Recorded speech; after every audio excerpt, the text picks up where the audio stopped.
गुरुं नौमि साक्षरी नाम विस्तृतम् येषां चरण सानिध्या जीवामुक्ता भवन्ति साक्षरी मोक्ष विख्यातं ज्ञानदानपरायणम् विनायकं गुरुं वन्दे भोवन्तरिमुक्तये ज्ञानप्रतापविलसद्वचनामृतं च अद्वैतभावपुरुषायितबुद्धिरश्च ज्ञानेश्वरस्तु भगवान् अवतीर्णयो श्रीरङ्गनाथ गुरुराज नमोस्तुभ्यम्.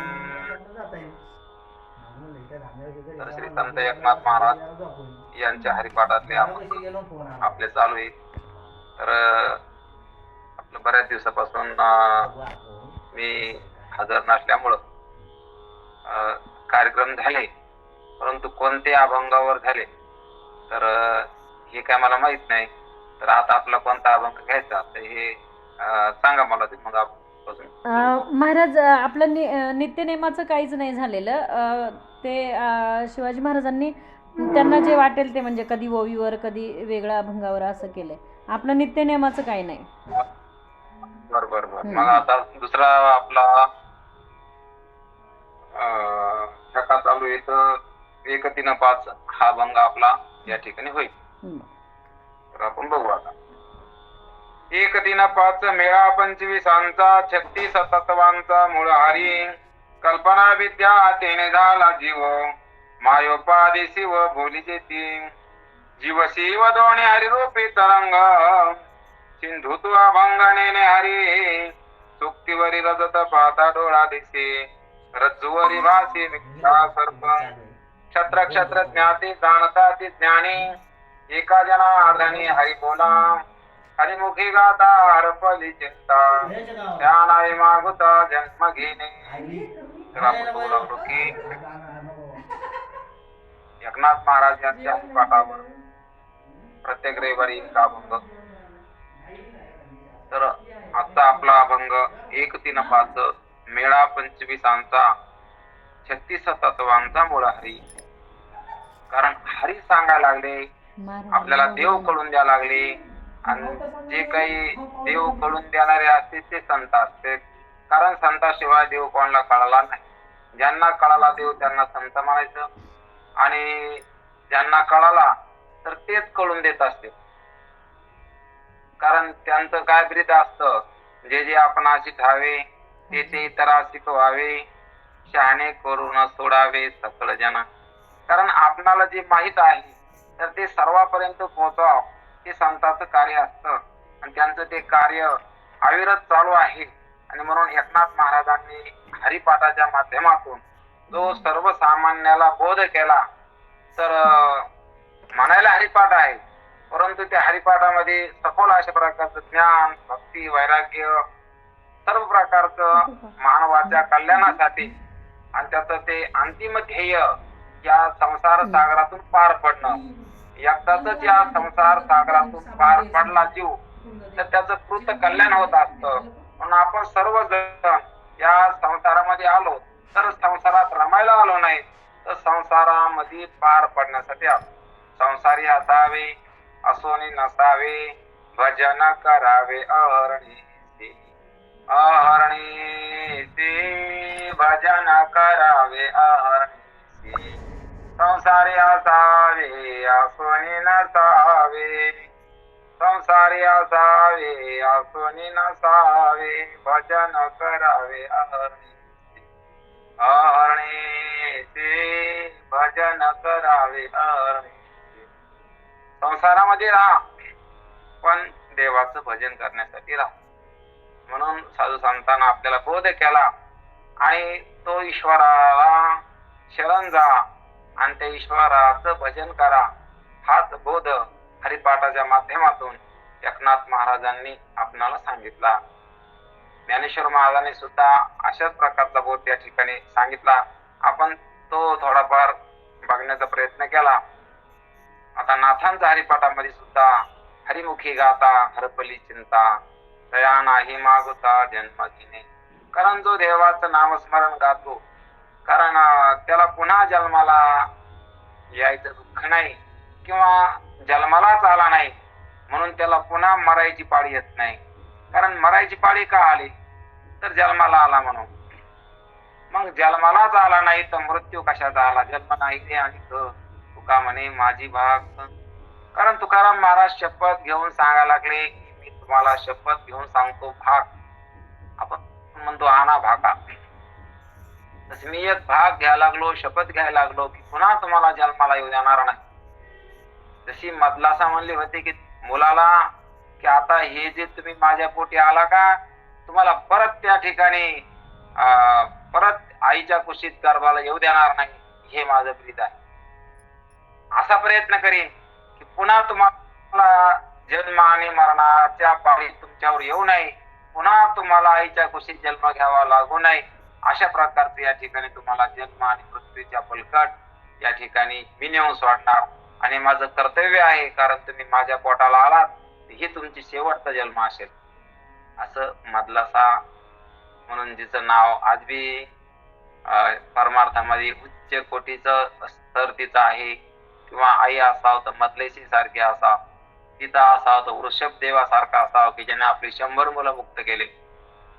आणि मदलेशीने आपले 4 सुद्धा मुलाला त्या ठिकाणी पाळण्यात असतानाच सोहम जो जो रे बाळा परी दे मदलसा सोहम जो जो रे बाळा हा देह नाशिवंत मळ मूत्रांचा बाधा वरी चर्म घातले रे कुर्मी कीटकांचा सांदा रव रव दुर्गंधी रे अमंगळीचा बांधा स्मरे ते हरिहरा शरण जाई गोविंदा शरण जाई गोविंदा परी दे मदलसा सोहम जो जो रे बाळा परी दे मदलसा सोहम जो जो रे बाळा.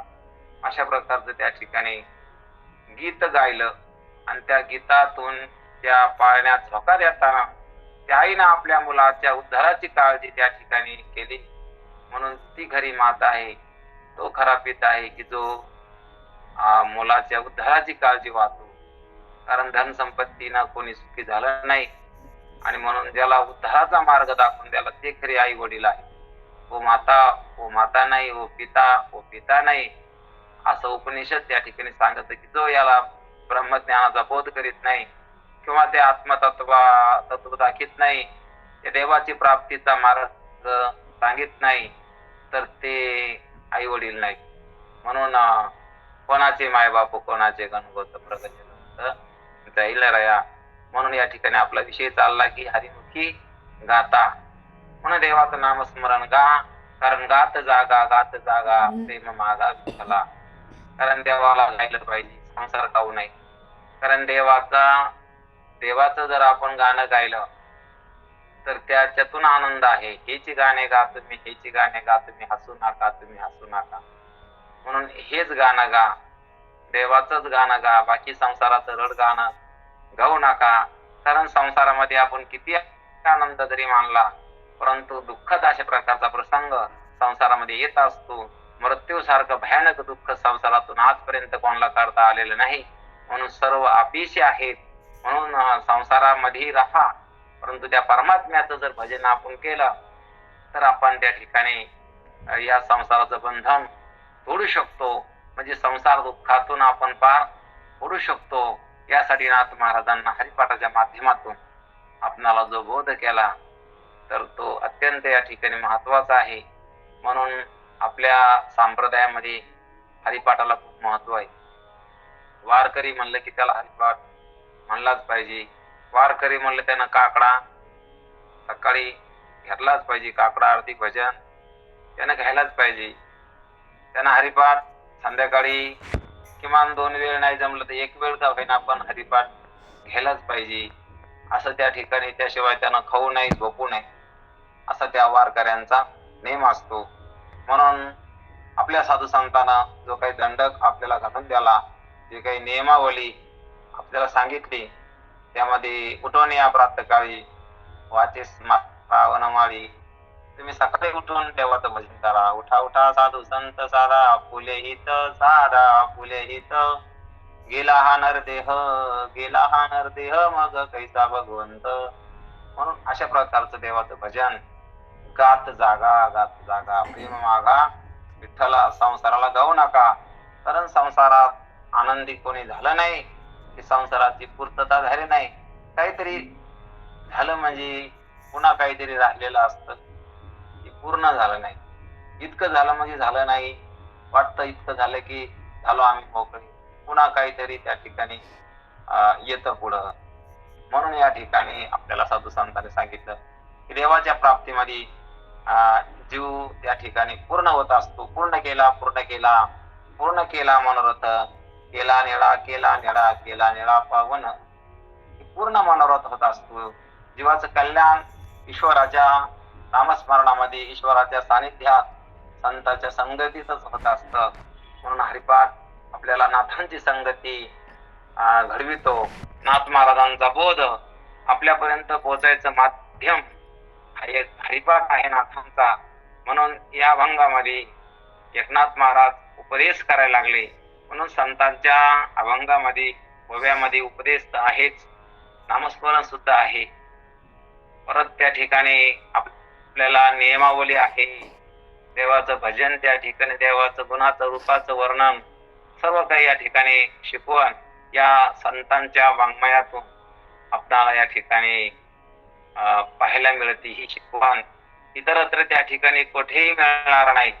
जगाच्या बाजारी सर्व काही मिळेल, तरी हे दुर्लभ हरीचे नाम. जगाच्या बाजारात सर्व काही मिळेल, परंतु देवाचं भजन, देवाचं नामस्मरण हे मिळणार नाही. कुठे बी जा, हे मिळणार नाही. म्हणून या ठिकाणी संतांच्या संगतीमध्ये हे त्या ठिकाणी आपल्याला मिळत असतं. सहज बोलणे हित उपदेश करुणी साया सहजितविती. सहज अशा प्रकारचं त्यांचं बोलणं आणि त्याच्यातून आपल्याला हित शिकविल्या जातं, हितावर जाग केल्या जातं. म्हणून या ठिकाणी आपल्याला बघायचं की हा आपला अभंग, त्या अभंगामध्ये एकनाथ महाराज सांगायला लागले 1, 3, 5 मेळा 25 36 तत्वांचा मूळ हरी. आपल्याला वाटण 1 काय, 3 काय, 5 काय, 7 काय, म्हणून हे सर्व काही त्या ठिकाणी तत्व सांगितलं. सर्व शास्त्र त्या परमात्म्याला जाण्यासाठी गेलं. मग त्यांच्या काय काय हाताला आलं, त्यांचं काय काय प्रत्येकाचं मनोगत आहे, तर ते त्यांनी आपल्या भाषेत मानलं. कोणी 1 तत्व मानलं, कोणी 3 मानलं, कोणी 2 मानलं, कोणी 5 मानले, कोणी 7 मानलं, कोणी 36 मानलं. 36 तत्वाचा भगवद्गीतेत 36 सांगितले. महाभूताने अहंकारं बुद्धिर अव्यक्त एवचम इंद्रियानेंदशेकंचम पंचम चंद्रिय गोचरः इच्छादेशं सुखं दुःखं संगातं चेतना धृती यत नक्षत्र समासेनं सविकारं उदाहृतम्. या 2-3 श्लोकामध्ये 36 तत्व देवाने सांगितलं. महाभूत, पंचमहाभूत, अहंकार, बुद्धी, अव्यक्त, इंद्रियाने दशकांचम 10 इंद्रिय, इंद्रियाने दशकांचम पंचम चंद्रिय गोचर, हा 5 विषय, इच्छा देश सुख दुःखम संघात चेतना आणि धृती. 36 तत्व त्या ठिकाणी सांगितले. कोणी 1 तत्व मानलं, कोणी 2 मानलं, प्रकृती पुरुष, कोणी 1 ब्रह्मच आहे, किंवा कोणी 3 मानलं, सत्वगुण, रजगुण, तमोगुण, किंवा कोणी 4 मानले, कोणी आकाश मानलंच नाही, पृथ्वी, पाणी, अग्नी, वारा इतकेच मानले, कोणी पुन्हा 2 मानले, पंचभूत मानले, बुद्धिमान मानलं, 7 मानले, कोणी 36 मानले. म्हणून प्रत्येकानं त्या परमात्म्याच्या स्वतःसाठी मग त्यांना जे जे काही त्यांच्या अनुभवात आलं तशा प्रकारचं त्याने शास्त्र ते लिहिलं गेलं. त्यांच्या चिंतनातून, मंथनातून, विचारातून जे काही त्यांना कळालं तर त्याचं शास्त्र तयार झालं. म्हणून हे 6 शास्त्र आपण आस्तिक म्हणून मानले गेले. ते पहिलं त्या ठिकाणी पूर्वमीमांसा, सांख्य, पतंजली म्हणजे योगशास्त्र, आणि अशा प्रकारचं न्याय, वैशेषिक आणि उत्तरमीमांसा, हे 6 शास्त्र त्या ठिकाणी मानले गेले. म्हणून 4 वेद, ही सामवेद, अथर्ववेद, ऋग्वेद, यजुर्वेद, आणि म्हणून हे 4 वेद, 6 शास्त्र, 18 पुराण, अनेक प्रकारचे पुराण. म्हणून हे सर्व काही त्या ठिकाणी आपल्याला पाहायला मिळतं. म्हणून याच्यातून जे काही सांगायचं, एक परमात्मा त्या ठिकाणी दाखवून द्यायचं. एकच देव आहे. एकमेवाद्वितीयम नास्ति. एक परमात्मा आहे, परमात्म्याला सोडून दुसरं या ठिकाणी काही नाही. आणि तो परमात्मा साधू संतांनी दाखविला आहे. कारण सर्वसामान्याला देव कळून देण्यासाठी जो काही साधू संतांना आता पिटा केला, जो काही प्रयत्न केला, त्याला तोड नाही. आणि त्यांना माहिती आहे की यांना देव कळवल्याशिवाय यांचं समाधान होणार नाही. म्हणून देव कळून देण्यासाठी त्यांनी आपली बुद्धी पानाला लावली. कारण त्यांना देव कळाला होता म्हणून ते सुखी होते.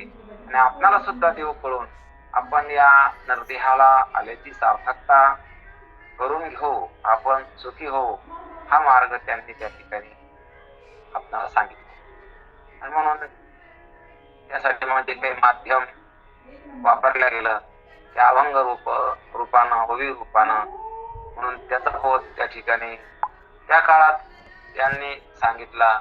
या काळात सुद्धा आपण त्यांच्या वाङ्मय अभ्यासून त्यांना जे काय आपल्याला सांगायचं होतं तो उपदेश आपणापर्यंत पोहोचवतो त्यांच्या वाङ्मयातून. म्हणून हरिपाठ जो काही आपला नित्य नियमानं घ्यायचा सांगितला, तर नित्य नियमानं त्या ठिकाणी नित्य प्रेम भावे हरिपाठ गाये, हरिकृपा होई दयावरी.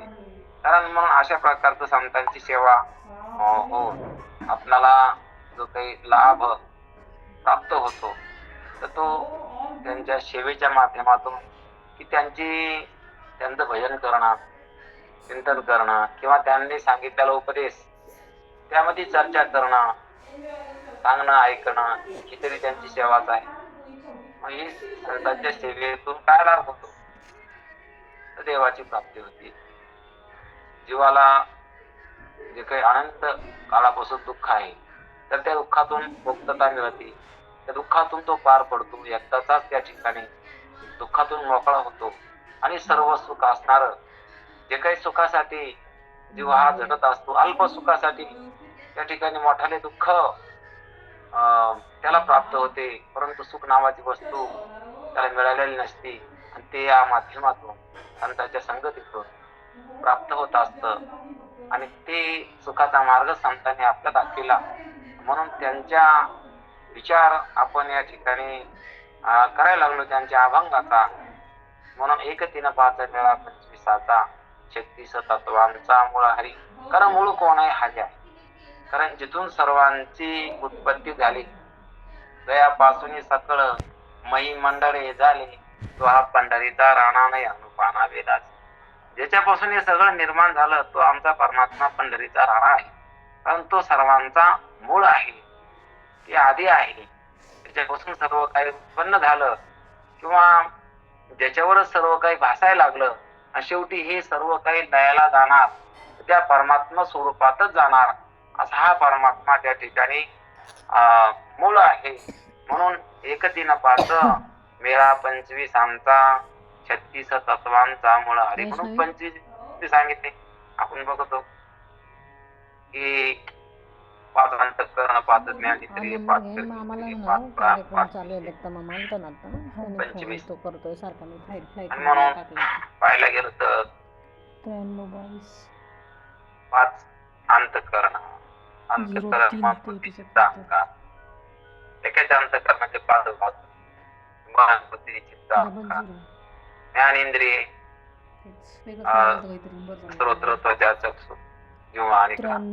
श्रोत्र म्हणजे कान, त्वचा म्हणजे कातडी, चक्षु म्हणजे डोळे, जीव म्हणजे जीभ, आणि कान म्हणजे नाक. हे यानं ज्ञान होतं, म्हणून हे ज्ञानेंद्रिय. यानं कर्म होतं, त्याला कर्मेंद्रिय. वाचा, पाणी, पास, स्नान. वाणीनं बोलण्याचं क्रिया होती, हातानं देणं घेणं होतं, पायानं चालणं होतं,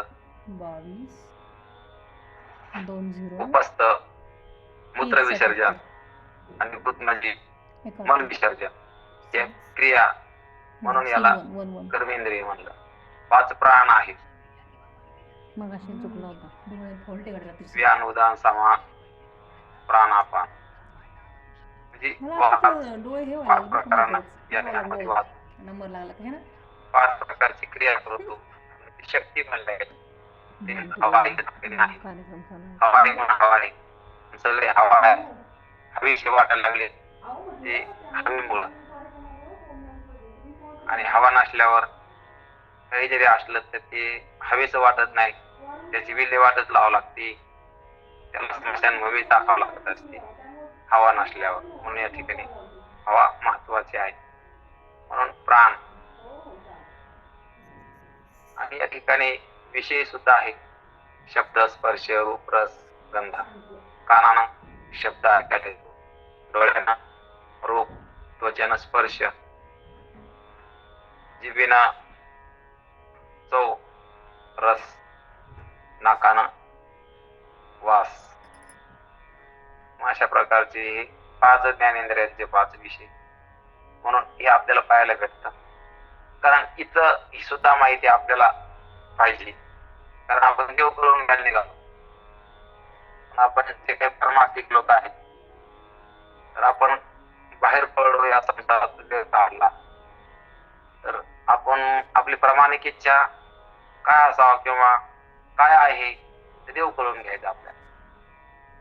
म्हणून त्या मार्गाने निघालो म्हणजे आपण यात्रेकरू आहोत, ह्या परमपदाचे, त्या कल्याणाचे किंवा ह्या मोक्ष प्राप्तीची इच्छा असणारे आपण यात्रेकरू आहोत. कारण आपल्या त्या तिथपर्यंत पोहोचायचं. आणि हे संतांचे वाक्य, ईश्वराचं सानिध्य, नामस्मरण हे एक साधन आहे. तिथपर्यंत आपला ज्ञानार आहे. आणि म्हणून आपण या ठिकाणी निघालो म्हणल्यावर मग बाकी लोक मला काय म्हणते काय अर्थ नाही. कारण मी आता आपण धर्म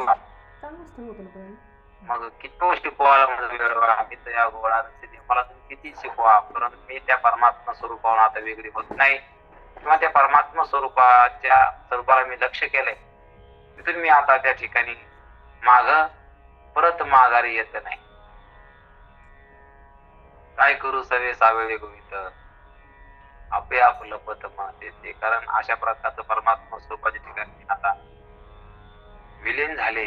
म्हणून आता मी परत माघारी आता कैशी जाऊ घरा नव्हे बरा हा लौकिक पारखियाची सांगता गोष्टी कच्ची कुठे खातील आता कैशी जाऊ घरा. म्हणून आता या ठिकाणी परत मी या उपाधीवर येत नाही, या मिथ्या प्रपंचावर पुन्हा मी आता नादी लागत नाही. कारण मला तो मज व्हावा वेळोवेळा व्हावा पांडुरंग. कारण मला त्याची सुखाची गोडी लागली. आता परत त्या ठिकाणी मी संसार रूपी दुःखामध्ये परत आता भरकटणार नाही, मी आता इकडे लक्ष देणार नाही. आणि म्हणून त्या बोधावर मी आता आले अशी गवळण सांगते.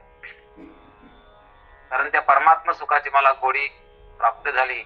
मला कळालं त्या देवाचं काय सुख आहे, त्या परमात्मा सुखातून मला काय लाभ झाला, परमात्म्याच्या सानिध्यातून मला काय लाभ झाला तर तो मला कळाला. म्हणून आता मला तुम्ही किती सांगा संसारातल्या गोष्टी किंवा संसाराचं महत्व, ते मला पटतच नाही. आता किती शिकवायला तुझा वेळ वेळा मी तर या गोळा रचली, मी आता त्या परमात्मा स्वरूपात रंगले रचले. म्हणून ज्या परमार्थिकाला, त्या साधकाला या परमात्मा तत्वाचा फायदा दिसतो तर तो परत त्या ठिकाणी आता संसारात रमत नाही. कारण त्याला कळत की मला काय लाभ झाला.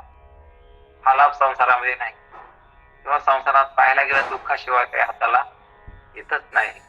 म्हणून या ठिकाणी साधू संत आपला शिकवायला लागले. आणि मग तीच या ठिकाणी आपल्याला लक्षात घ्यायचं, 1-3-5 मेळा 25 36 तत्वांचा मूळ हरी. की मुळामध्ये हरी आहे, त्या हरीला ओळखीला आपण नाही. कारण सगळं जे काही दिसायला लागलं याच्या मुळाशी कोण आहे? हरी आहे, परमात्मा आहे. आणि सगळं जे काही आहे ज्याच्या आधारावर आहे त्याला हरी आहे. सर्वांना आधार आहे. हे जे काही आहे प्रपंच हे कशाच्या तरी आधारावर आहे. ज्याच्या आधारावर आहे तो हरी आहे. सर्वांचं मूळ आहे, सर्वांचा आदी आहे, सर्वांचा मध्य आहे, सर्वांचा अंत आहे. आधी मध्ये अंती अवकाळी एकचे अनेक एक आहे. अनेक रूपानं तोच आहे, एक तोच आहे, अनेक तरी तोच आहे. अनेक रूपानं नटलाय तरी तोच आहे. अनंत रूपे अनंत वेशे देखील म्यात्याची देखिले म्या त्यासी बाप रुक्मा देवरो बाप रुक्मा देवर कोण बाणली कैसी देखिला देखिला माये देवांचा देव मात्य देवांचा देव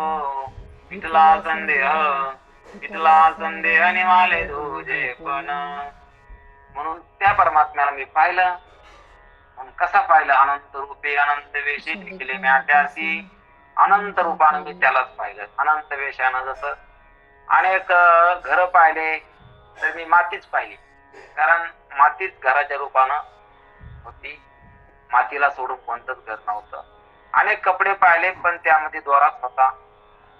तंतू पाहता वस्त्र न दिसे आत्मा लक्षिता जगत नसे येणे अद्वय सौरशी घेई अनायासे परब्रह्म. आत्मा लक्षात घेतल्यावर जग नाही, तंतू पाहिला की वस्त्र नाही. मग तशा प्रकारचं परमात्मा जर पाहिला तर जग दिसत नाही. ज्याला देव दिसला त्याला जग दिसत नाही, ज्याला जग दिसायला लागलं त्याला देव दिसत नाही. म्हणून संताला देव दिसायचा जागता जगते राखा काही भाव अवघा क्षेत्रपाळ बुजावा सत्वला. म्हणून तुम्ही परमात्मा पहा. आणि ज्यानं देवाला पाहिलं तर त्याची भीती गेली, ज्यानं देवाला ओळखलं त्याचं दुःख गेलं. देव देखिला तो नाही कोणाशी द्याला. त्यानं देव पाहिला त्याची भीती गेली, त्याचं दुःख गेलं. म्हणून देवाला पहा. पाहता श्रीमुख सुखावले सुख डोळी याची भूक नव्हते माझ्या.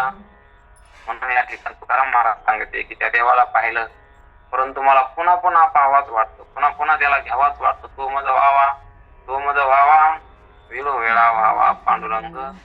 कारण पुन्हा पुन्हा पुन्हा पुन्हा मला त्या ठिकाणी त्या परमात्म्याला जावा वाटतं, घ्यावा वाटतं, त्याला त्या ठिकाणी लक्ष करावं वाटतं, त्याला चित्तामध्ये त्या ठिकाणी आळवा वाटतं. असतो परमात्मा त्या ठिकाणी त्याच्याशी ऐक्य करावं वाटतं. असं त्या परमात्म्या स्वरूपाला मी बोलून त्या ठिकाणी अशा प्रकारचं गेलो. म्हणून तोच मला पाहिजे, कारण माझ्या आवडीचा विषय देवच आहे, देवच असावा. कारण बाकी जीवाला काही आवडूच नाही, कारण आवडायसारखंच नाही, ती जीवाला मिळतच नाही. आणि त्याच्या किती नादी लागला तरी पण ते जीवापासून दूरच असतं. किंवा मिळालं तरी दुःखाशिवाय काही देऊ शकत नाही. म्हणून संसार जीवाच्या हाताला येत नाही, कारण संसार खोटा असतो जीव खराय. सर्व संसार खोटा आहे आणि जीवाला त्याचा नाद लागला. संसार खोटा असल्यामुळं तो जीवाला मिळत नाही आणि म्हणून त्याचे प्रयत्न थांबत नाही. म्हणून तो सतत त्या ठिकाणी धडपड करतो, मला मिळाला पाहिजे, मला मिळाला पाहिजे. परंतु संसार हाताला येत नाही आणि त्यासाठी त्याची आतोनात प्रयत्न आहे. म्हणून संसार कधीच कोणाला घातला नाही, म्हणजे कोणी यशस्वी झाला नाही संसारामध्ये. आणि देवाच्या प्राप्तीमध्ये कोणी पराजय कोणाचा झाला नाही. साधू संत गेले, आनंदी राहिली, हरिनाम झाले, कृतकृत्य काही कृतकृत्य झाले. सर्वांना त्या ठिकाणी इच्छित वस्तूची प्राप्ती झाली. असं देवाच्या नावामध्ये शक्ती आहे. म्हणून या अभंगामध्ये मूळ हरी, मुळामध्ये कोण आहे? हरी आहे. बाकीच त्या ठिकाणी दिसायला लागलं ते खरं नाही. म्हणून जो मूळ आहे, जो आधी आहे, हरीला पहा. कारण या वरच्या वस्तू सर्व काही जाणाऱ्या येणाऱ्या आहे. आणि हरीत या ठिकाणी कसं आहे तर नित्य आहे, किंवा हरीशिवाय बाकीचं जे काही आपण पाहायला लागलो तर त्या काहीतरी काल्पनिक वस्तू आहेत तर त्या नित्य नाही. एक हरीच अशी एक वस्तू आहे तर ती स्थिर आहे. बाकीच्या वस्तू अस्थिर आहे, त्या कधी आहेत कधी नाहीत. म्हणून आपलं शरीर आहे सारखं नाही. काही वर्षापूर्वी हे तरुण पण नव्हतं, तारुण्य नव्हतं. काही वर्षापूर्वी तारुण्य नव्हतं आणि आता बालपणा राहिलेला नाही.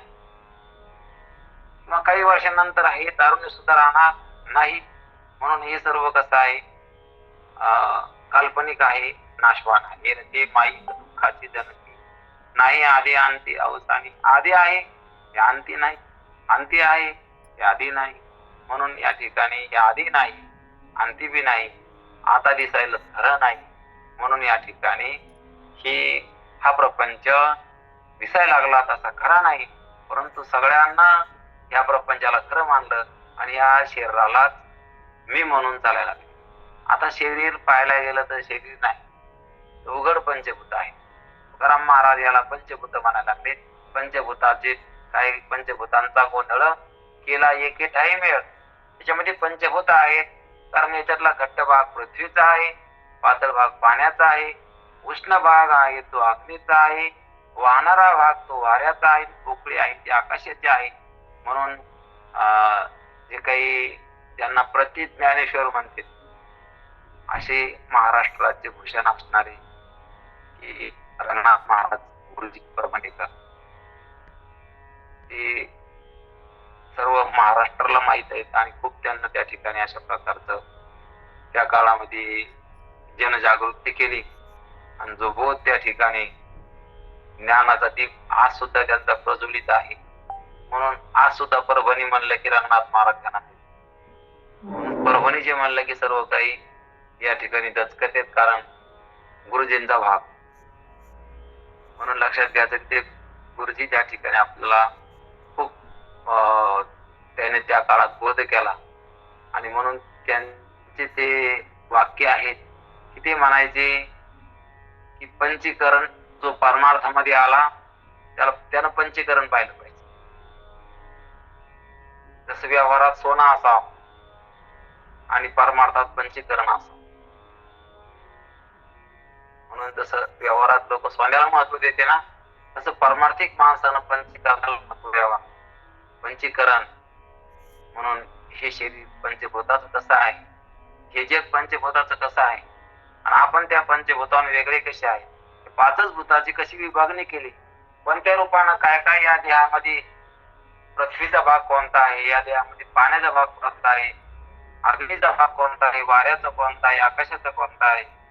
एवढंच नाही तर परत जगामध्ये सुद्धा पंचभूतच आहे आणि पंचभूत म्हणजे एक न कळणारी वस्तू आहे, त्याला कळत नाही. जसं पृथ्वी भली मोठी असेल परंतु तिला कळत नाही. पाणी विस्तीर्ण या पृथ्वीपेक्षा खूप जास्त आहे तरी पण त्याला बी कळत नाही. वारा आहे पण त्याला सुद्धा कळत नाही. अग्नी आहे, उष्णता आहे, सूर्य आहे परंतु त्याला सुद्धा कळत नाही. वारा, आकाश पोकळी आहे पण त्या पोकळीला सुद्धा कळत नाही. म्हणून ही पंचभूत या जगामध्ये आहे आणि त्या पंचभूताचाच काही भाग या देहामध्ये आला आणि हा देह तयार झाला. म्हणून ते आणि लावसना शेखी ज्याचा त्याशी देणे लागली.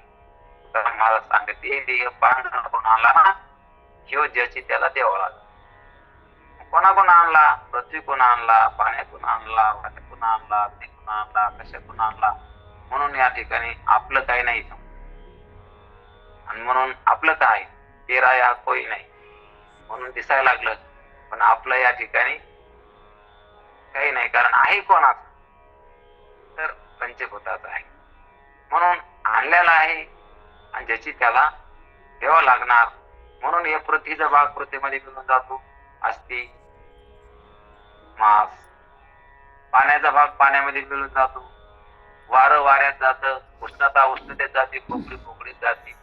आणि म्हणून आपलं काय आणि आपण काय वस्तू आहोत.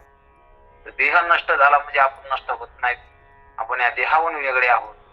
म्हणून आपण देहाहून वेगळे आहोत आणि देहाहून वेगळे असलो म्हणजे काय फायदा आहे. तर देहाहून वेगळं आहे असं जर कळालं आपला, तर देहाला मृत्यू आहे पण मला मृत्यू नाही, कारण देह मरत असतो. आणि मी ज्याला म्हणायला लागलो तर ते मला मरण नाही, कारण मरण देहाला आहे.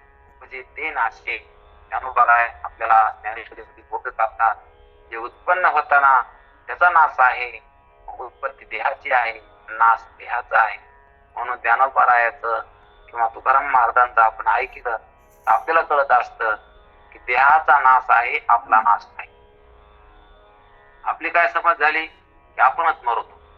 पण तुकाराम महाराज सांगते जीव न देखे मरण, धरी नवी सांगी जीर्ण, संचित प्रमाण भोग शुभाशुभाचे. जीवाला मरण नाही सांगायला लागेल आणि आपल्याला वाटतं आम्हाला मरण आहे. मग ही जी आपली फसगत झाली आपली जी काही समजुतीमध्ये चूक झाली त्यामुळं किती मोठं दुःख आपण घेतलं मरणाचं. आणि मरण नसताना आणि म्हणून तुकाराम महाराज सांगायला लागले की अमर अमर आहात. आणि आपण म्हणतो आम्हाला मरण आहे. आणि तुकाराम महाराज सांगायला लागले तुम्ही अमर आहात. अमर शब्दाचा अर्थ ज्याला मरण नाही त्याला अमर. आपल्याला काय नाही, मरण नाही. आणि ते सांगायला लागले आपल्याला, म्हणून गाथा पाहायला पाहिजे. साधू संत काय सांगते, लोक काय सांगायला लागले, त्याला काही महत्व नाही. आपण साधू संतांचे पायिक आहोत. आपल्याला त्यांनी सांगितलेलं मान्य आहे. तुकाराम महाराज सांगायला लागले की मरणा हातून सुटली काया विचारे या निश्चय. मरणाच्या हातातून मला मी सोडून घेतला. कशाने सोडिलो? विचारे या निश्चय. विचार केला आणि तसा निश्चय केला. मला मरणाच्या हातातून सोडून घेतलं, कारण आता मला मरण नाही असं मला कळलं. मरण माझे मरून गेले, मज केले अमर. मरणा हातून सुटली काया विचारे या निश्चय. माझं मरण मरून गेलं. मरणाला काय आलं? मरण आलं. आता मला मरण नाही तर मरणाला पण मरण आलं. मरणच मरून गेलं. कारण जे काही मरण मरण वाटत होतं ना ते आता राहिलं नाही. कशानं राहिलं नाही? मरण कशानं घातलं? तर विचारे या निश्चय. मी विचार केला आणि मरण होतं तर मग कशानं होतं? अविचारानं होतं. मरण गेलं तर कशाने गेलं? विचारानं गेलं. मग विचार करण्यात काय लाभ आहे म्हणून सगळं सोडून विचार करीत बसा. कोणता विचार? म्हणले आम्ही रोज विचार करतो, परंतु तो विचार नाही, तो अविचार आहे. संतांना जे सांगितलं त्याला विचार म्हणायचं. खरं काय खोटं काय याच्याबद्दल जे काही उहापोह केली जाते त्याला विचार म्हणायचं. म्हणून देखे सारा सार विचारिता, याला म्हणायचं विचार. भ्रांती ते पाया सारता, सार ते स्वभावता ते जाणे. म्हणून सार काय, असार काय, खरं काय, खोटं काय याच्याबद्दल जे काही बोलल्या जात ना त्याला विचार म्हणायचं. आणि संतांना हा विचार आपल्या पुढे मांडलाय. देखे सारा सार विचारिता, किंवा तुकाराम महाराज सांगते सारासार विचार करा उठावती. सारासार विचार करा उठावती. नामधरा कंठी विठोबाचे, नामधरा कंठी विठोबाचे. तुम्ही काय करा? सारासार विचार करा उठाउठी. नामधरा कंठी विठोबाचे. तुम्ही सार काय असार काय असा विचार करा आणि देवाचं नामस्मरण कंठात धरा. सारासार विचार करा उठाउठी. नामधरा कंठी विठोबाचे. तयाच्या चिंतने निर्शेल संकट, कराल दुर्गट होश. त्या परमात्म्याच्या चिंतनानं काय होईल? निर्शेल संकट. सर्वात मोठं संकट आहे. कारण मृत्यूच्या समयी शेरी सुटायच्या वेळेला किती संकट जेव्हा. मग काय करावं लागेल? अजून वेळ आलेला नाही ना, मग त्याचं चिंतन करा. काय होईल? तयाच्या चिंतने निर्शेल संकट. तुम्ही महान दुःखातून संकटातून पार पडता. तयाच्या चिंतने निर्शेल संकट, कराल दुर्गट घोष. अवघड आहे घोष, पण तुम्ही सहज तरून जाता. कराल दुर्गट घोष. जन्मुनी आपुळी वाचे स्मरा राम, घराची नेम हरणीची. अरे या जन्मारूपी मरण रूपी या देहामध्ये आलो तर वाणीना रामाचं नामस्मरण करा. वाचे स्मरा राम, घरी हाची नेम हरणीची. रात्रंदिवस असा प्रकारचा नियम धरा की जन्माला आलात तर वाणीनं देवाचं नामस्मरण करा. जन्माली याचे फळ अंगी लागून दिमळ, की मळ लागलं नाही पाहिजे. दुःखाचा मळ, दुःखाचा डाग लागू द्यायचा नाही. असं या जन्म मरण रूपी बंधनातून आपल्याला पार या ठिकाणी पडायचं. म्हणून आपल्याला या अभंगामध्ये सांगायला लागले की मूळ कोण आहे? हरी आहे. म्हणून त्या हरीलाच आपण शरण गेलं पाहिजे. बाकीचं या ठिकाणी सर्व काही पसारा आहे आणि तो पसारा म्हणण्यापेक्षा आपल्याला ज्ञानोपराय पुढच्या अभंगात सांगणारच आहे. पिंडी देह स्थिती ब्रह्मांडीत पसारा हरी बिना सारा व्यस्त ब्रह्म. ईश्वरी हरी नाही म्हणून हा सर्व पसारा दिसायला लागलाय, परंतु तो पसारा आहे म्हणजे खरा नाही, वास्तविक तो नाही. तो सर्व काही मिथ्या असणारा पसारा आहे. नादी लागायसारखा नाही, चित्रासारखा आहे, स्वप्नासारखा आहे. हा प्रपंच कसा आहे, भिंतीवर चित्र काढले त्या चित्रासारखा आहे किंवा स्वप्नामध्ये बघितलेल्या वस्तू सारखा आहे, पाहिल्या पण खऱ्या नाही. तसा हा प्रपंच सुद्धा एक दिवस आपल्या हातातून जसं स्वप्न गेलं तर हा सुद्धा प्रपंच जाणार आहे, सुद्धा स्वप्नच आहे. म्हणून तुम्ही याला खरं समजू नका. या प्रपंचाच्या माध्यमातून, या देहाच्या माध्यमातून त्या ईश्वराची प्राप्ती करून घ्या आणि त्या मूळ जे काही आहे तर जिथून या सर्वांची उत्पत्ती आहे किंवा विस्तीर्ण हा वृक्ष झाला प्रपंच रूपी, त्या मूळ हरीला ओळखा. एक 3 5 मेळा 25 36 तत्वांचा मूळ हरी. कारण जिथून या सर्वांची उत्पत्ती झाली तो मूळ हरी आहे आणि त्या हरीला ओळखा. म्हणजे तुम्ही त्या हरीपर्यंत पोहोचता किंवा त्या हरीला ओळखल्यावर तुम्हाला दुःखाचा आघात लागू शकत नाही. कारण ज्यानं हरी ओळखीला तर तो त्या ठिकाणी खरोखर धन्य आहे. ज्यानं हरी नाही ओळखीला तर मग त्याला बाधा आहे. ओळखीला हरी धन्य तो संसार घ्या. आपला अभंग गेला पाठीमागं की धन्य कोणला म्हणले, ज्यानं हरी ओळखीला तो धन्य आहे. बाकी ज्याला धन्य म्हणून नाही, गाड्या घेतल्या, मोठ्या वाडी बांधली, बंगले बांधले, मग काहीतरी बँक बॅलन्स आहे, काहीतरी स्टेट कमिटी, काहीतरी कारखानदारी, दुकानदारी, प्लॉटिंग, काहीतरी शेती बावडी, काहीतरी त्या ठिकाणी मिळतात कमिटी, खूप मोठं त्या ठिकाणी मान भेटला, खूप मोठं पद भेटलं तरी पण त्या ठिकाणी धन्य आहे. कारण राहणार नाही, काही काळापुरते याला काळ आहे. कारण सगळ्याला काळ लागलाय, इथल्या वस्तूला काळ लागला आणि या सगळ्या काळाच्या तोंडात गेले. एक दिवस याला काळ खाणार आहे. काळाच्या भागामध्ये बरेच गेले, त्यांचे आता नाव सुद्धा माहित नाहीत. हे सर्व काही काळापुरता आहे. भंगुरा येथील पसारा आली आकारा अवघे नासे. इथला पसारा क्षणिक आहे. एका क्षणामध्ये कधी काय होईल सांगता येत नाही. एका क्षणामध्ये त्या ठिकाणी वरचे खाली, खालची वर होते. म्हणून इथला पसारा कसा आहे, क्षणभंगुर येथील पसारा आकाराला आल्यानंतर या ठिकाणी काही राहणार नाही. म्हणून या ठिकाणी सांगायला लागले, त्या हरीला तुम्ही ओळखा, त्या हरीला घ्या. हरिमुखी गाता हरपली चिंता. ज्यानं त्या हरीला गायलं, हरीला घेतलं, हरीच्या नादी राहिला, त्याला चिंता राहिली नाही. आणि पुन्हा दुःखदायक अशा प्रकारचा जन्म आणि मृत्यू जो काही सागर आहे किंवा जी परंपरा आहे जन्म आणि मृत्यूची, ती त्यानं खंडित केली. म्हणून धन्य आम्ही जन्म आलो, दास विठोबाचे झालो, विठोबाचे दास झालो. खरोखर आम्ही भाग्यवान आहोत, कारण आमचा जन्म सफल झाला. म्हणून का तर आम्ही देवाला प्राप्त केलं, देवाला करून घेतलं.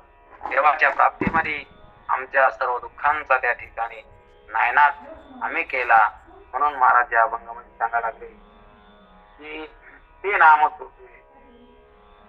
एक 3 5 मेळा 25 36 तत्वांचा मुरारी. कल्पना विद्या तिने झाला मायोपादी शिव बोली जेकी. म्हणून कल्पना आणि अविद्या हे 2 शब्द आले. कल्पना अविद्या, तेने झाला जीव, मायोपादी शिव बोली जेकी. कल्पना अविद्या. अविद्या शब्दाचा अर्थ जी नाही ते, आणि कल्पना म्हणून काहीतरी मनामध्ये कल्पना, तसं नसताना जशी कल्पना करणं. जसं माती असताना भिक्त मानणं, वास्तविक भिक्त नाही माती. म्हणून परमात्मा असताना जगाला खरं मानणं, शरीर असताना पंचभूत असताना शरीर मानणं, मी मानणं, माझं मानणं, सर्व काय कल्पनेपासून कल्पिला ठेवा देणे पडे गोवाने. कारण कल्पना केल्या, जीवानं काय केल्या, कल्पना केल्या आणि त्या कल्पना टाका. आणि कल्पना उपाधी जसा तुला समाधी सगळं देव समजा देवाचा आहे, हे मी माझं नाही. म्हणून हे खरं नाही. वास्तविक याला मी मानायला लागलो, माझं मानायला लागलो, परंतु या सर्व काय कल्पना आहे. म्हणून या ठिकाणी सांगायला लागले, कल्पना विद्या तेने झाला जीव, मायोपादी शिव. म्हणून त्या परमात्म्याला ती शिव नाव आलं, याला जीव नाव आलं. त्याची सृष्टी आहे, याच या ठिकाणी हे शरीर सृष्टी आहे, त्या परमात्म्याची जग सृष्टी आहे. म्हणून त्याला शिव म्हणलं, याला जीव म्हणलं. जीव शिव दोन्ही की आता जीव आणि शिव वास्तविक या ठिकाणी जीव आणि शिव एकच आहे. कारण जीवाची उपाधी लहान आहे, शिवाची उपाधी मोठी आहे, परंतु एक आहे. कारण चैतन्य कसं आहे की घटातला आकाश विचार सागरामधला दृष्टांत. कारण कोणी पाहिला असेल, कोणी नसेल पाहिले विचारतात. कोणाचा पाहण्याची योग आला असला चांगलंच आहे, नसला आला तर ज्यांना जमेल त्यांना त्या ठिकाणी ग्रंथ वाचत काही हरकत नाही. कारण जोपर्यंत आपली बुद्धी काम करते, डोळ्यांना दिसत आहे, आपल्याला काहीतरी त्याचे 4 शब्द आपल्याला वाचता येते किंवा वाचलेले कळते ती, तर आपण ग्रंथ पाहायला काही हरकत नाही. आणि म्हणून या ठिकाणी विचारसागरामध्ये जीव आणि शिव, जीव म्हणजे आता ज्याला हे शब्द कळायला तो, आणि शिव म्हणजे परमात्मा. हे कसे सांगितले की जीवाचं शरीर लहान आहे, देवाचं ईश्वराचं शरीर मोठं आहे, परंतु मोठा आहे ना त्या खोट्यात लहान मोठं आहे, खऱ्यामध्ये दोन्ही सारखी. ती एक चैतन्य नाही, एक चैतन्य आहे. म्हणून चैतन्यात काही फरक नाही. चैतन्याला जे काही शरीर मिळालं ते ईश्वराचं मोठं असं, जीवाचं लहान असं. म्हणून या ठिकाणी सांगायला लागले. म्हणून ज्यांना या ठिकाणी पंचकरण विचारसागर ग्रंथ पाहिले असते त्यांना अशा अभंगाचे अर्थ लवकर कळते. आता काही ना पाहिले नसते त्यांना सुद्धा या ठिकाणी कळते, पण तितकं त्या ठिकाणी त्यांना लक्ष लावून या ठिकाणी ध्यानात घ्यावं लागत. म्हणून ज्यांच्या कोणाच्या पाहण्यातून गेले असतील हे ग्रंथ त्यांना या ठिकाणी ताबडतोब त्यांची लिंक लागून जाते, लक्षात येऊन जाते. म्हणून विचारसागर जो विषय सांगितला जीव आणि शिव यांचं एक चतुष्टिंदू अभंग हरी. कारण जसं शिवमध्ये पाणी वेगळं सांगता येत नाही, ही नदी कोणती आहे तर ही त्या ठिकाणी बाजूला करता येत नाही. सागरामध्ये तुका म्हणे गंगा सागर संगमी अवघ्या झाल्यावर मी एकमय, गंगा सागराला मिळाली म्हणजे त्या ठिकाणी आता एक रूप झाली. तसा जीव हा परमात्मा स्वरूपात गेला म्हणजे तो आता एक रूपाला पावला, आता पुन्हा तो वेगळा काढता येत नाही. म्हणून सुक्तीवरी रजत पाहता डोळा विचारवरी भाषेत इत्यादर्भ. म्हणून या ठिकाणी हे दृष्टांत जे काही या ठिकाणी दिले तर खूप भाषेतून सांगितलेलं हे त्या साधू संतांना आपल्याला आपल्या हरिपदातून खाली आणलं. किंवा हे मोठमोठ्या ग्रंथामध्ये शास्त्रीय प्रक्रिया सांगितलेल्या आहेत, त्या शास्त्रीय प्रक्रियातले शब्द हरिपाठामध्ये आणले आणि आपल्याला इतके खाली येऊन सांगितले तर त्या ठिकाणी आपल्याला मोठमोठ्या ग्रंथाचं सुद्धा तात्पर्य कळावं असं साधू संताला वाटत. म्हणून या ठिकाणी आणि आपल्याला वाटतं जेव्हा अवघड अभंग द्या सोडून घ्या पुढचा म्हणून, परंतु या अभंगामध्ये जे काही शास्त्राचं तात्पर्य आहे तर ते अभंगात सांगितलं पाहता डोळा दिस.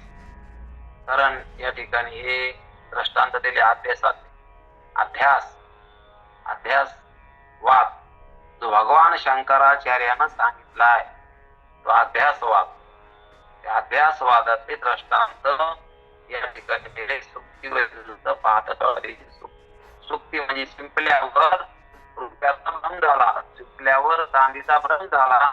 वास्तविक आहे शिंपलं, परंतु लोभी माणसाला त्या शिंपल्यावर चांदी वाटते, रूप वाटलं. वास्तविक त्या शिंपल्यावर चांदी पण नाही, रूप पण नाही, ते आहे शिंपलं. सुक्तीवरी रजत पाहता डोळा दिसे आणि भितऱ्या माणसाला दोरीवर सर्पाचा भ्रम झाला. अध्यास काय म्हणायच्याला अध्यास, जिथं जे नाही तिथं ते भासणं हा भ्रम. हा मला वाटलं भितऱ्या माणसाला वाटलं दोरीवर काय रज्जुवरी भाषे मिथ्या सर्प. रज्जू म्हणजे दोरी, दोरीवर कोणता भ्रम झाला तर सापाचा भ्रम झाला. अशा प्रकारचा हा परमात्मा असून परमात्मा कळाला नाही आणि मग अशा प्रकारचं गत झाले की ज्याला दोरीवर सर्पाचा भ्रम झाला. शिंपल्यावर सुक्तीवरी रजत, सुक्ती म्हणजे शिंपल्यावर चांदीचा भ्रम झाला. अशा प्रकारचे या ठिकाणी क्षत्र आणि क्षत्रज्ञाते जाणता विज्ञानी एका जनार्दनी हरी बोला. म्हणून ज्ञानेश्वर महाराजांनी भगवंतानं 13वा अध्याय भगवद्गीतेतला सांगितला. क्षत्रज्ञ ज्ञानम यत ज्ञानम मतमम सत्यम क्षत्रेक्षम यती कार्यम. म्हणून क्षत्र आणि क्षत्रज्ञाते जाणता विज्ञानी हा शब्द भगवद्गीतेत आलेला आहे 13व्या अध्यायामध्ये.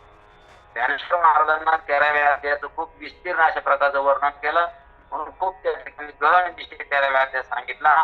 विस्तृत रूपात ज्ञानेश्वर महाराजांनी 13व्या अध्याय सांगितला.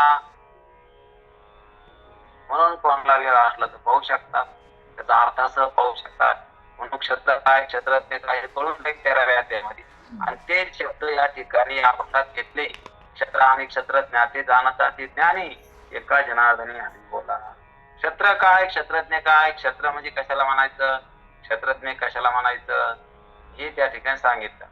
म्हणून क्षत्र कशाला म्हणायचं आणि क्षत्रज्ञ कशाला म्हणायचं. आणि म्हणून त्या ठिकाणी क्षत्र आणि जे जाणण्यात यायला लागलं ते क्षत्र आहे, जो जाणणारा आहे तो क्षत्रज्ञ. म्हणून क्षत्र क्षत्रज्ञाते जाणता ते ज्ञान. जे कळायला लागलं का तर ते क्षत्र आहे, ज्याला कळायला का तो क्षत्रज्ञ आहे. म्हणून या ठिकाणी नवीन माणसाला जरी हा विषय अवगत नसला तरी पण अभ्यासू माणसाला हे लक्षात येऊ शकतं. यासाठी अभ्यास करावा लागतो, चिंतन करावं लागतं, किंवा यासाठी खूप त्या ठिकाणी आपल्याला घासावं लागत, कारण त्याशिवाय हे करणार नाही. बुद्धी आपली इथं घर्षणच करावं लागेल. आपल्या बुद्धीला हे विषय लक्षात आलेच पाहिजे, कारण नाही जर लक्षात आलं तर मग काय जरी आपण परमार्थ केला. म्हणून हे संतांचे ग्रंथ किंवा खूप त्या ठिकाणी त्यांना अट्टहास करून सांगितलेले, म्हणून आपल्याला कळले पाहिजे. म्हणून ज्ञानेश्वरी, एकनाथी भागवत, तुकाराम महाराज गाथा, विचारसागर पंचकरा याच्यात आपण अभ्यासामध्ये आपण घडून गेलो पाहिजे. पुन्हा पुन्हा पुन्हा पुन्हा पुन्हा पुन्हा त्या ठिकाणी तोच अभ्यास केला पाहिजे, कारण अभ्यासानंच आपल्याला शांती भेटत असते, सुख भेटत असतं. आणि म्हणून अभ्यासच केला पाहिजे. अभ्यासाचे काही सर्वथा दुर्गम नाही, म्हणून माझे काही अभ्यासी 12व्या अध्यायात ज्ञानोबराय सांगते अभ्यास योग नाव आहे 12व्या अध्यायाचं. त्या अभ्यास योगात सांगायला लागले, अभ्यास करायला काही अवघड नाही तुला, पण माझ्या प्राप्तीसाठी तू अभ्यासाला माझी प्राप्ती करून देऊ शकतो, पण माझी प्राप्ती करून घ्यायचा ना तो अभ्यास कर. म्हणून या ठिकाणी अभ्यासानं काय नाही साध्य होत, त्या अभ्यासानं काही पण त्या ठिकाणी 20 सुद्धा त्या ठिकाणी पचत अभ्यासानं. म्हणून आपण पाहतो चंद्रगुप्ताला 20 देण्यात येत होत, आणि म्हणून त्या ठिकाणी त्याला 20 द्यायचे का द्यायचे, शत्रू राज्यामध्ये गेल्यानंतर पुन्हा त्याला त्या ठिकाणी एखाद्याने 20 देत ते बसले पडलं पाहिजे. म्हणून त्या ठिकाणी अशा प्रकारचं त्यांचे गुरु आपल्याला हा विषय खूप काही इतिहासामधला माहिती आहे की त्या ठिकाणी अशा प्रकारचं अभ्यासानं ते सुद्धा पत्नी पडलं. म्हणून अभ्यासाची काही सर्वता दुर्गम नाही, म्हणून तो अभ्यास कर. म्हणून क्षत्र क्षत्र ज्ञाती जाणता ती ज्ञानी आणि एका जनार्दनी बोला. म्हणून जे ज्ञानी आहेत ना तर ते त्यांना क्षत्र काय क्षत्रज्ञ काय या गोष्टी कळत असतात, म्हणून काढायला पाहिजे. म्हणून या ठिकाणी क्षत्र आणि क्षत्रज्ञाते जाणणे जे निवृत्ते ज्ञान आहे ते मानू आम्ही. ज्ञानेश्वर महाराज सांगायला क्षत्र आणि क्षत्रज्ञाते क्षत्र काय क्षत्रज्ञ काय याविषयी ते काय बरोबर जातात का त्याला आम्ही ज्ञानी म्हणू, बाकीच्या ज्ञानी म्हणत नाही. म्हणून क्षेत्रज्ञाविषयी खूप त्या ठिकाणी बोलले. क्षत्रज्ञ जो येते तो बीज जाणे ते जो सर्व क्षेत्रात ते सगळं पुणे असे क्षत्रज्ञ देवाने पण सांगितलं की ते मध्ये क्षत्रज्ञांच्या अभिमानविती सर्व क्षेत्रेषु भारत क्षत्रज्ञ ज्ञान येत ज्ञान मत्तमम. कारण सर्व देहामधला जो क्षत्रज्ञ आहे तो ज्ञान ज्याला कळत तुम्ही आहे तो क्षेत्रज्ञ आहे, ते त्या ठिकाणी 13व्या अध्यायात सांगितलं. म्हणून या ठिकाणी आपण अभ्यास करून चिंतन करून या ठिकाणी लक्षात घेऊन आपलं समाधान करून आपण करू शकतो, आपल्या सुखाच्या प्राप्ती आपण करून घेऊ शकतो. आणि हे ज्ञानोबरायाच्या साधू संतांच्या नाथांच्या या वाङ्मयाच्या निमित्तानं आपल्याला या ठिकाणी लक्षात घेता येतं. आपला संतांच्या आपण करू आणि आता सगळ्यांना घेऊ. आता विश्वास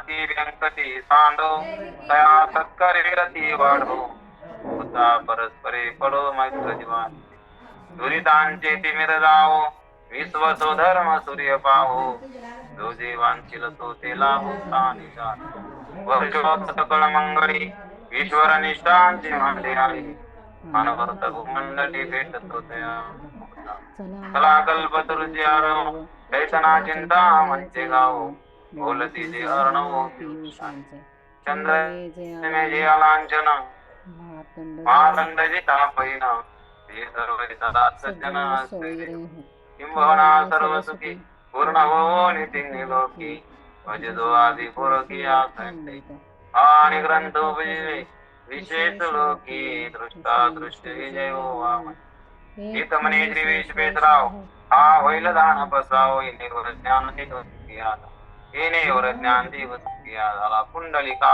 देवरी श्री ज्ञान देव दत्ता श्रीनाथ एकनाथ महाराज गोपाल कृष्ण माऊली ज्ञानेश्वर महाराज तुकाराम महाराज